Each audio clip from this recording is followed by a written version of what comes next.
positive feedbacking. So we'll get into the timing now. So basically, the timing of all this in the beginning stages, I wanted to prevent for her unsafe collapse and her to build confidence within the dip. And then also for in the middle stages, I wanted to allow the my novice to feel like she could critically think for herself. And I wanted her to figure it out for herself, but I was still here as the instructor to guide her and if she had anything she was really struggling with.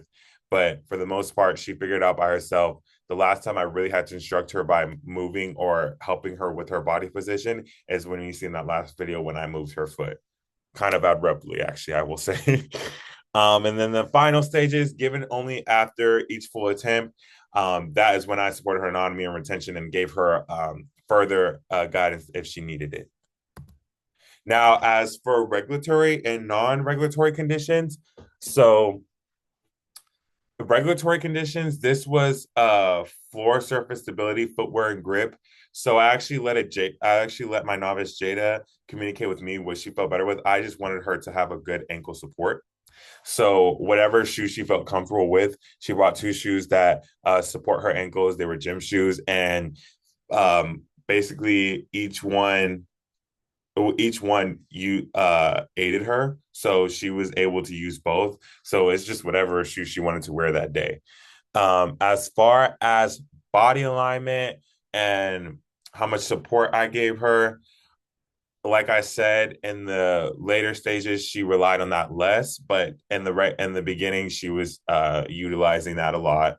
And then as far as regulatory conditions, we also use music. It helped for that sway motion in the beginning.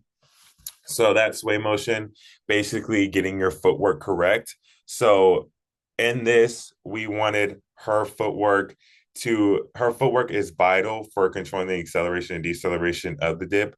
So in the rock, that is basically getting your footwork ready to do the dip. So that looks like inversion and abduction and falling into a squat and then into a hedge and then into the dip.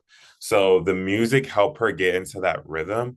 Audience presence. Actually, Jada brought her friend in for the first trial day, but I think it inevitably made her feel nervous. So that's why I just think I did not see the friend again. And then as far as the setting, so Jada I was really grateful to Jada for her wanting to learn this skill. I thought I wasn't going to be able to teach it and go with like another group and learn whatever skill they wanted to teach. But for Jada, I'm glad she learned because her main goal for wanting to learn this is that she wants to perform it at a party, like a party trick. So I was so glad to hear that she wanted to do this.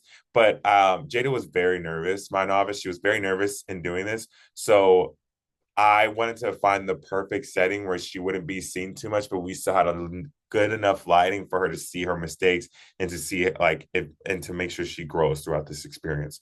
So me being on the event tech team, I have access to the auditorium.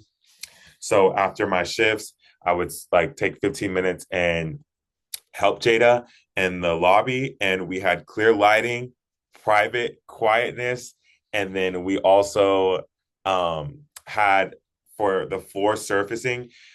I wanted her to be able to do this dip because if she says she wants to do it at a party, we definitely have to focus on not utilizing pads. So in the beginning stages, I did, but once we got past that second week, Jada felt comfortable with just doing it on the floor, and it ended up being perfect. So she got like the regulatory conditions, um, definitely included all these things, but in the end, she like utilized less of these regulatory conditions, if that makes sense.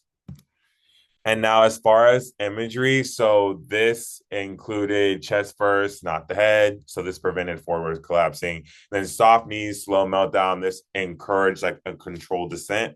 And then kick the leg out strong at the end. This helped finish with proper extension. Trust the floor. Do not fight the ball. This was a vital major one that I utilized because, like I said, that initial fear response that she had and the intimidation she had towards doing that eccentric drop was scary for her. But in the end, we get to see how she performs.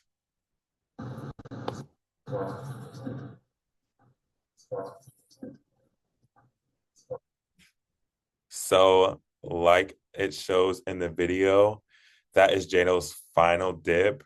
And that was probably, I'd say, on the second month in.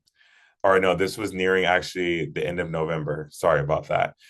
Um, so Jada actually after that learned to started to learn how to do new tricks with the dip, and she's still wanting to progress that. But I think right now she's at the moderate stage. And I just want to express my gratefulness to you, Professor Krios, for allowing me to um, do this skill. And I'm glad I had someone who was interested in doing the skill. And just seeing how she learned was really a new experience for me. I've never taught anyone anything like this over a long period of time.